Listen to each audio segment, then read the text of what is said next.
오늘 하나님께서 저와 여러분에게 주시는 하나님의 말씀은 골로새서 3장 18절에서 21절 말씀으로 그리스도 안에서 세워지는 복된 가정이 되라 하십니다. 그리스도 안에서 세워지는 복된 가정이 되라 하십니다. 이러한 제목으로 하나님의 말씀을 선포하겠습니다. 이 말씀이 선포될 때 말씀을 듣는 여러분들에게 성령님이 역사하셔서 여러분들의 가정이 또는 앞으로 이루어질 가정이 그리스도 안에서 복된 가정으로 세워지는 역사가 임하시기를 소망합니다. 사랑하는 성도 여러분, 하나님께서는 그리스도 안에서 세워지는 복된 가정이 되라 하시면서 두 가지로 실천의 말씀을 주십니다. 그러면 우리의 가정이 그리스도 안에서 복된 가정이 되려면 어떻게 해야 하는지 하나님의 말씀을 듣겠습니다. 첫째로 그리스도 안에서 세워지는 복된 가정이 되려면 사랑과 순종으로 아름다운 조화를 이루어라 하십니다. 오늘 성경 본문 말씀 골로새서 3장 18절에서 19절에 이렇게 말씀하십니다. 아내들아 남편에게 복종하라. 이는 주 안에서 마땅하니라. 남편들아 아내를 사랑하며 괴롭게 하지 말라. 아멘. 오늘 본문 말씀은 성도들의 가정생활이 어떠해야 하는지를 말씀하고 있는데 그중 부부 생활에 대하여 먼저 말씀하고 있습니다. 그리스도 안에서 부부의 관계는 단순히 사회적 계약을 넘어서는 영적 연합입니다. 남편은 아내를 그리스도께서 교회를 사랑하듯 사랑하고 아내는 남편에게 주 안에서 복종할 때 그 가정은 그리스도의 몸된 교회의 모형이 될 수 있습니다. 이러한 사랑과 순종은 서로의 역할을 존중하고 섬기는 희생적인 태도에서 비롯됩니다. 그리고 부부관계가 말씀 안에서 견고히 세워질 때 그 가정은 영적인 복의 샘이 되어 자녀들에게도 온전한 신앙의 모범을 보일 수 있습니다. 요즘 가정들을 보면 그 가정의 중심이 자녀인 경우들이 많습니다. 물론 잘못된 것은 아닙니다. 그래서 자녀가 있는 집을 가보면 모든 중심이 자녀들에게 맞춰져 있습니다. 특히 어린 자녀들이 있는 경우는 더 그렇습니다. 옛 어른들의 말씀에 품 안의 자식이라고 합니다. 이 말은 언젠가는 떠나는 존재가 자식이라는 말로 성경에서도 남자와 여자가 부모의 집을 떠나 한 몸을 이룰 것이라고 말씀하셨습니다. 그런데 자녀들을 챙기느라 정작 남편들을 챙기지 못합니다.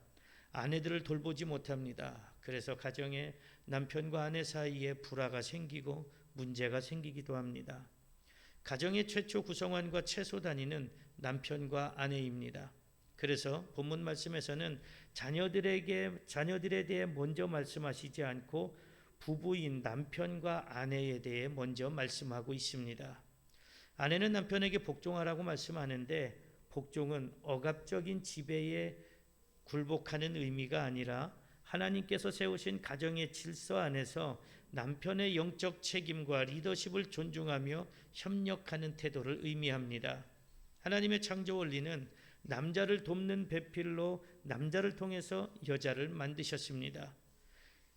그리고 남편은 하나님 앞에서 가정을 책임지고 섬기도록 세움받은 영적 리더이기 때문에 아내는 남편에게 복종하기를 주께 하듯 하고 교회가 그리스도께 복종하듯 해야 합니다.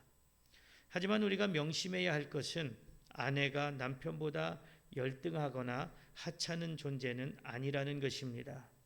그러므로 남편은 아내를 노예 부리듯 해서는 안 됩니다. 남자나 여자나 다 똑같은 하나님의 자녀이기 때문에 높음이 없고 낮음이 없습니다. 다만 아내가 남편에게 복종하는 것은 하나님이 세우신 가정의 질서입니다. 그러므로 아내가 남편에게 복종하는 것은 더 낮아서가 아닙니다.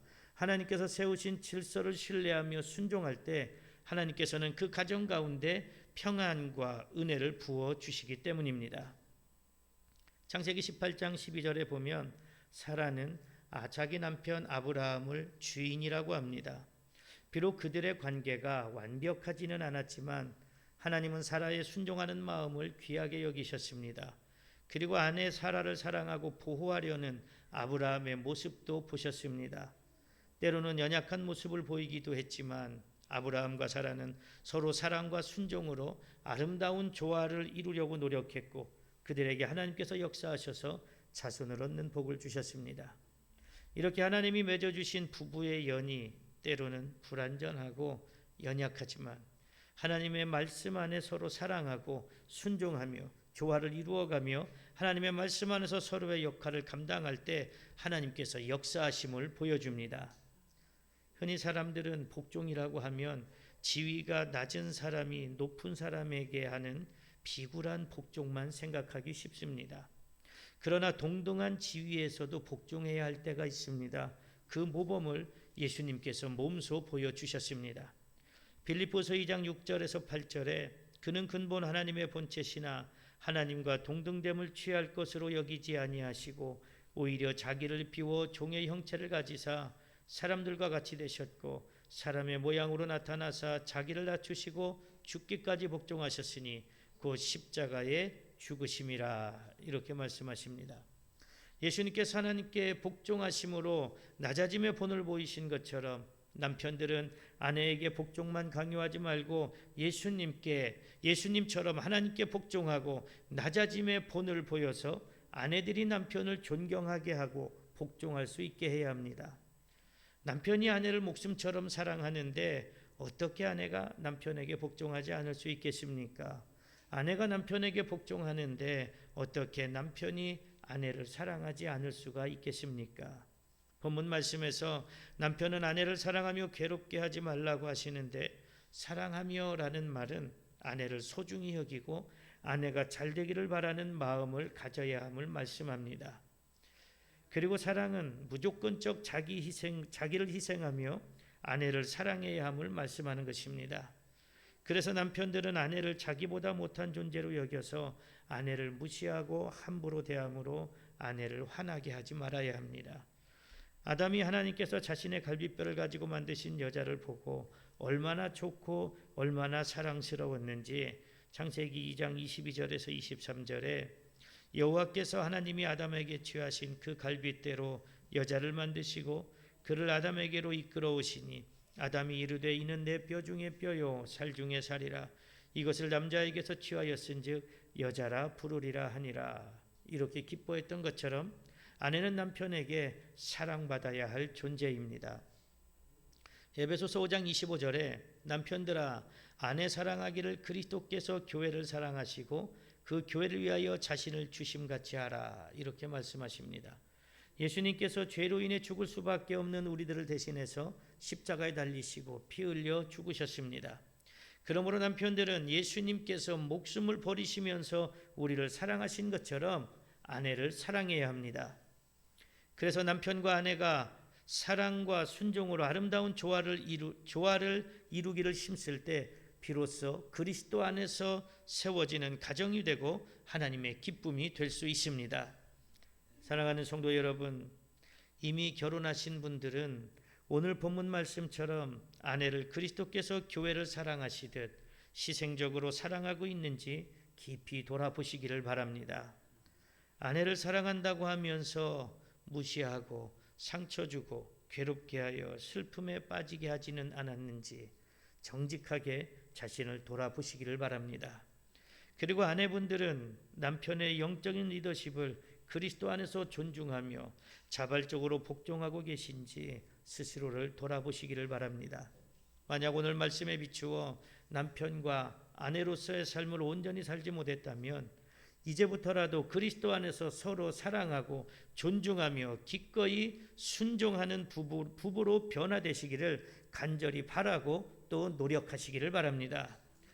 아직 결혼하지 않으신 분들은 오늘 본문 말씀이 앞으로 여러분이 이루게 될 가정의 견고한 영적 토대가 될 수 있도록 기도하며 준비하시기를 바랍니다. 그래서 지금 여러분들의 가정과 앞으로 이루게 될 가정이 사랑과 순종으로 아름다운 조화를 이루어 그리스도 안에서 든든하게 세워지는 복된 가정이 되고 하나님의 풍성한 은혜와 복이 넘쳐나는 사랑의 공동체가 되시기를 축복합니다. 둘째로 그리스도 안에서 세워지는 복된 가정이 되려면 부모에게 순종하고 격려와 존중으로 자녀를 양육하라 하십니다. 오늘 성경 본문 말씀 골로새서 3장 20절에서 21절에 이렇게 말씀하십니다. 자녀들아 모든 일에 부모에게 순종하라. 이는 주 안에서 기쁘게 하는 것이니라. 아비들아 너희 자녀를 노엽게 하지 말지니 낙심할까 함이라. 아멘. 남편과 아내에 대한 말씀에 이어서 부모와 자녀에 대해 말씀하시는데, 먼저 자녀는 부모를 하나님께서 세우신 권위로 존중하며 순종해야 합니다. 자녀가 부모에게 순종하는 것은 하나님의 창조 질서와 권위에 대한 인정입니다. 부모는 하나님께서 자녀를 양육하고 지도하도록 세우신 권위의 대리자입니다. 따라서 부모에게 순종하는 것은 곧 하나님께 순종하는 것이며 하나님을 기쁘시게 하는 본분입니다. 그리고 부모에 대한 순종은 자녀의 인격과 신앙을 성장시키는 중요한 훈련 과정이고 궁극적으로 하나님과 사람 앞에서 복을 받는 통로가 됩니다. 그래서 자녀의 부모에 대한 순종은 가정 안에서 평화와 질서를 가져오고 가정이 하나님의 은혜를 경험하는 복된 공동체가 되도록 만들어갑니다. 하지만 부모는 자녀들에게 말로만 순종을 강요해서는 안 됩니다. 부모 스스로가 하나님께 순종하는 신실한 신앙의 삶을 통해 자녀들에게 신앙의 모범을 보여야 합니다. 그래서 부모의 신앙의 삶을 통해 하나님이 주신 권위를 대행하고 자녀들이 순종할 수 있게 해야 합니다. 자녀들 앞에 있어서 가장 많은 영향을 끼치는 것이 부모입니다. 특히 어린 자녀들에게 부모의 영향은 절대적입니다. 자녀들은 부모의 말과 행동을 그대로 닮아갑니다. 그래서 부모가 보여주는 하나님께 대한 신앙의 삶을 통해 자녀들은 하나님에 대한 신앙이 자라나고 하나님께 대한 순종을 배우게 됩니다. 그리고 부모에 대한 순종을 배우게 됩니다. 어머니가 아이를 임신하면 가장 신경 쓰는 것이 태교입니다. 그래서 좋은 것만 보고 좋은 것만 먹으려고 합니다. 그 뱃속의 아이가 건강하게 자라서 태어나기를 원해서 좋다는 것은 또 이것저것 해봅니다. 그리고 아이가 태어나면 그 아이가 다른 아이에게 뒤처질까 봐 세상에서 성공하는 삶을 살게 하기 위해서 온갖 노력을 기울이고 또 얼마나 많은 공부를 시킵니까? 하나님께서 부모를 통해 하나님께 대한 신앙을 가르치고 자녀들은 그런 부모에게 순종하라고 분명히 말씀하고 계십니다. 하지만 부모들은 신앙이 아닌 세상적인 것만 가르치며 무조건적인 순종을 강요하면서 그것이 자녀들을 위한 것이라고 생각합니다. 성경은 마땅히 행할 길을 아이에게 가르치라고 말씀합니다. 마땅히 행할 길은 지혜의 근본 되시고 거룩하신 하나님을 가르치는 것입니다. 잠언 22장 6절에 마땅히 행할 길을 아이에게 가르치라. 그리하면 늙어도 그것을 떠나지 아니하리라. 이렇게 말씀합니다. 잠언 9장 10절에도 여호와를 경외하는 것이 지혜의 근본이요 거룩하신 자를 하는 것이 명철이니라. 이렇게 말씀하십니다. 그러므로 부모는 삶의 모습으로 자녀에게 하나님에 대한 신앙을 가르쳐야 합니다. 흔히 부모들이 나도 교회 다니고 우리 아이도 교회 다니니까 교회 다니기만 하면 신앙이 건강하게 자랄 거라고 생각합니다. 그래서 주일학교를 빠지지 않고 보내려고 합니다. 하지만 부모가 삶의 모습으로 신앙을 보여주지 않으면 그 자녀들의 신앙은 건강하게 자라나기가 어렵습니다. 그래서 부모는 의도적으로 자녀에게 삶으로 신앙의 모습을 보여줘야 합니다. 그리고 가르쳐야 합니다. 헌금 생활도 가르쳐야 합니다. 교회 봉사도 가르쳐야 합니다. 기도 생활도 가르쳐야 합니다. 말씀 읽는 생활도 가르쳐야 합니다. 전도의 생활도 가르쳐야 합니다. 이렇게 가정 안에서 신앙 교육이 이루어져야 그 자녀가 온전한 신앙의 삶을 배우고 신실한 신앙인으로 성장할 수 있습니다. 그렇게 부모에게 온전한 신앙의 삶을 배운 자녀들이 하나님이 정하신 가정의 권위 안에서 부모에게 순종하는 자녀로 세워질 수 있습니다. 그리고 하나님께 복받는 자녀로 성장할 수 있습니다. 하나님께서 주신 10계명 중에 1계명에서 4계명까지는 하나님과 사람과의 관계에 대한 수직적인 계명입니다. 그리고 5계명에서 10계명까지는 사람과 사람에 대한 수평적인 계명입니다. 그런데 그 중에 사람에 대한 계명 중에 가장 첫 번째 계명이 내 부모를 공경하라는 말씀입니다. 하나님께서 내 부모를 공경하라는 말씀은 부모님이 돌아가시면 좋은 연구차를 태워드리고 성대하게 장례를 치르고 매년 돌아오는 기일마다 제사를 성대하게 지내라, 그런 것이 아닙니다. 부모님이 살아계실 때 한 번이라도 더 찾아보고 부모님이 살아계실 때 효도하라는 말씀입니다. 그리고 하나님께서는 부모에게 효도하고 순종하면 잘되는 복을 주시고 불효하고 불순종하면 저주를 주신다고까지 말씀하십니다. 출애굽기 20장 12절에 내 부모를 공경하라, 그리하면 내 하나님 여호와가 네게 준 땅에서 내 생명이 길리라, 이렇게 말씀합니다. 신명기 27장 16절에 그의 부모를 경홀히 여기는 자는 저주를 받을 것이라, 이렇게 말씀하십니다. 이렇게 부모는 자녀에게 하나님에 대해 가르치고 하나님께 대한 신앙의 삶을 가르쳐야 합니다. 그리고 자녀들은 부모에게 순종해야 합니다. 그러면 자녀들은 부모에게 어디까지 순종해야 할까요? 본문 말씀에서는 모든 일에 순종하라고 하십니다. 그렇다고 해서 부모가 하나님께 대해서 그리고 불법적이고 불합리한 것을 명령할 때 그것조차 순종하라는 말씀은 아닙니다. 그러나 그런 부모에게 반항하거나 부모를 대적해서도 안 됩니다. 자녀는 부모의 불합리하고 불신앙적인 명령에 순종적인 모습을 통해 정중하게 거절할 수도 있어야 합니다. 물론 쉽지는 않을 것입니다. 자녀가 하나님의 뜻 안에서 부모에게 순종하는 것은 주님이 기뻐하는 일이고 그렇게 순종하는 자녀들에게 하나님은 형통의 복을 주십니다. 여러분들의 부모님이 아직 살아계신다면 오늘 말씀처럼 부모님께 순종으로 효도하는 자녀들이 되시기를 바랍니다. 그리고 본문 말씀에서는 자녀가 부모에 대한 의무만 말씀하고 자녀에 대한 부모의 의무도 함께 말씀하고 있습니다. 부모에 대한 자녀의 의무만 말씀하고 있지 않습니다. 그것은 자녀를 노엽게 하지 말라는 것입니다. 아마도 이 말씀을 자녀들이 가장 좋아할 수도 있을 것 같습니다. 그러면 자녀들을 노엽게 하지 말라는 말씀은 무엇일까요? 노엽게 하다는 말은 흥분시키다, 화나게 하다, 이러한 뜻을 가지고 있습니다. 자녀는 하나님이 주신 선물이고 하나님이 주신 기업입니다. 그래서 부모는 자녀를 하나님의 선물과 기업으로 여겨서 최선을 다해 양육하고 가르쳐야 하고 하나의 인격체로 존중해야 합니다. 그런데 부모들은 내 자식을 내 소유라고 생각합니다. 그래서 내 마음대로 양육하고 내 마음대로 교육시켜도 된다고 생각합니다. 그러다 보니 자녀의 의견은 존중되지 않습니다.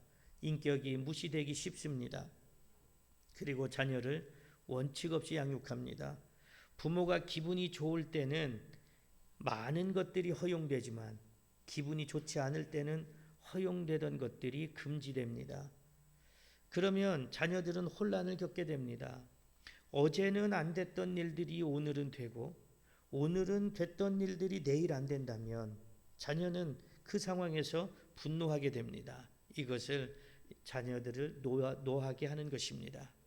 그리고 자녀를 양육할 때 가장 중요한 원칙은 세상적인 기준이 아니라 하나님의 말씀입니다. 자식은 내 소유가 아니라 하나님의 소유입니다. 단지 하나님께서 이 세상에 사는 동안 잠깐 우리에게 맡기셔서 양육하게 하신 기업입니다. 그러므로 부모는 자녀를 하나님의 형상대로 지음받은 귀한 존재로 인정하고 존중하며 하나님의 말씀으로 양육해야 할 육적, 영적 책임이 있습니다. 자녀를 노엽게 하여 낙심시키는 것은 그들의 자존감을 훼손하고 하나님과의 관계 속에서 성장할 수 있는 기회를 빼앗는 행위가 될 수 있습니다. 그래서 부모는 사랑과 인내를 가지고 자녀를 격려하고 지지하며 하나님의 말씀으로 가르치고 하나님의 자녀로서 잠재력을 최대한 발휘할 수 있도록 힘써 도와야 합니다. 이것은 자녀가 자신의 가치를 깨닫고 하나님이 주신 사명을 발견하며 세상 속에서 그리스도의 빛을 비추는 존재로 성장하는 데 필수적인 요소입니다. 그런데 많은 부모들이 자녀들을 격려와 존중으로 양육하지 않습니다. 하나님이 맡기신 기업으로 생각하지 않습니다.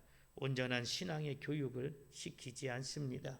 그러면서 자녀를 자신의 대리 만족을 위한 도구로 생각하는 경우가 있습니다. 그래서 자신이 이루지 못한 꿈을 이루게 하려고 자녀들의 뜻과는 전혀 관계없는 쪽으로 진로를 정해놓고 억지로 강요하기도 합니다. 그러면 상상하는 말이 뭡니까? 남 잘 되라고 하는 거냐? 너 잘 되라고 하는 거지. 이 말을 항상 합니다. 그렇게 내 뜻이 아닌 부모의 뜻대로 억지 인생을 살아야 하는 자녀의 심정은 어떻겠습니까? 그 자녀의 마음이 얼마나 큰 좌절감이 들고 낙심이 되겠습니까? 부모는 자녀에 대한 욕심으로 자녀들을 좌절하게 하거나 낙심하게 해서는 안 됩니다. 우리 주변에 학교나 사회에 잘 적용하지 못하는 사람들을 보게 되는데 그 원인으로 상당수가 가정에서 부모로부터 좌절감을 당했거나 낙심을 당한 경우가 많습니다. 심지어 학대를 당한 경우도 많습니다. 물론 일시적인 좌절감과 낙심은 큰 문제가 되지는 않겠지만 어릴 때부터 지속적으로 좌절감과 낙심을 당했다면, 거기에다가 학대를 당했다면 큰 문제가 아닐 수 없습니다. 좌절감과 낙심과 학대를 당한 아이들은 모든 일에 열정이 없습니다. 자신감이 없습니다. 소극적입니다.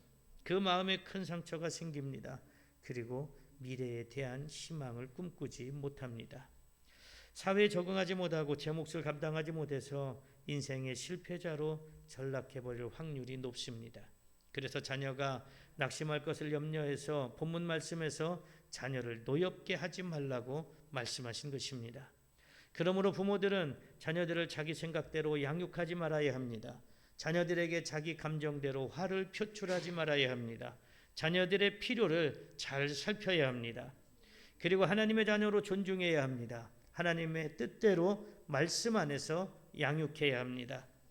우리가 좌절하고 있을 때 하나님께서 격려해 주시고 존중해 주시고 힘을 주셔서 다시 일어설 수 있게 하셨던 것처럼 격려와 존중으로 우리의 자녀를 양육해야 합니다. 에베소서 6장 4절에 또 아비들아 너희 자녀를 노엽게 하지 말고 오직 주의 교훈과 훈계로 양육하라, 이렇게 말씀합니다. 디모데후서 3장 16절에서 17절에 모든 성경은 하나님의 감동으로 된 것으로 교훈과 책망과 바르게 함과 의로 교육하기에 유익하니 이는 하나님의 사람으로 온전하게 하며 모든 선한 일을 행할 능력을 갖추게 하려 함이라, 이렇게 말씀합니다. 사랑하는 성도 여러분, 여러분들은 부모님께 얼마나 순종하셨습니까? 자녀들을 얼마나 격려와 존중으로 하나님의 뜻대로 양육하셨습니까?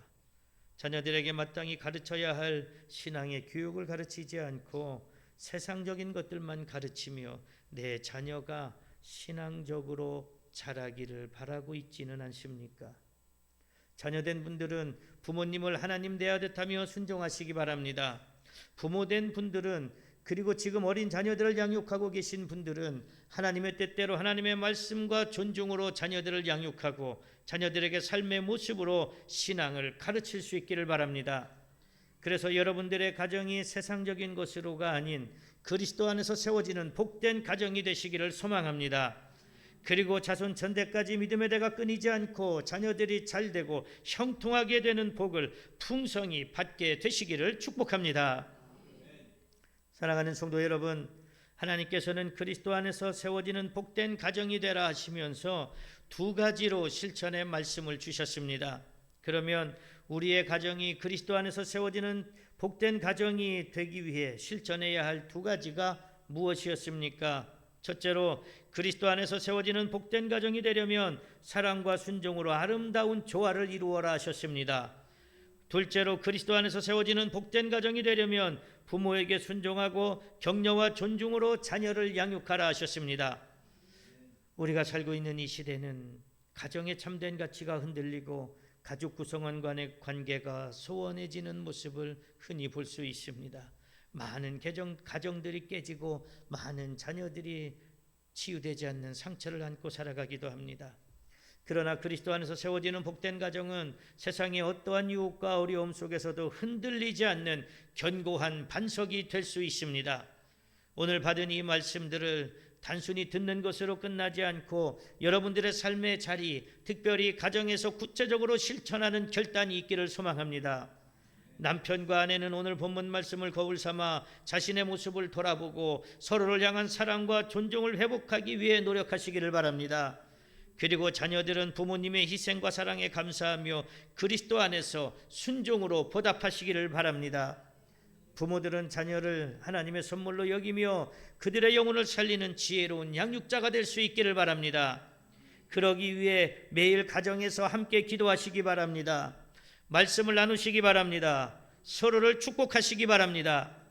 그리고 부모는 자녀들에게 삶의 모습으로 온전한 신앙의 삶을 가르치며 믿음의 가정을 세워 가시기를 바랍니다. 그럴 때 여러분의 가정은 세상의 어떤 곳보다 평안하고 사랑이 넘치고 은혜가 넘치는 안식처가 될 것입니다. 그리고 여러분들의 가정을 통해 온 땅에 하나님의 사랑과 평안이 흘러 넘치게 되시기를 바랍니다. 그럴 때 여러분들의 가정이 다음 세대까지 견고한 믿음의 유산을 물려주는 복음의 명문 가문으로 굳건하게 세워질 것입니다.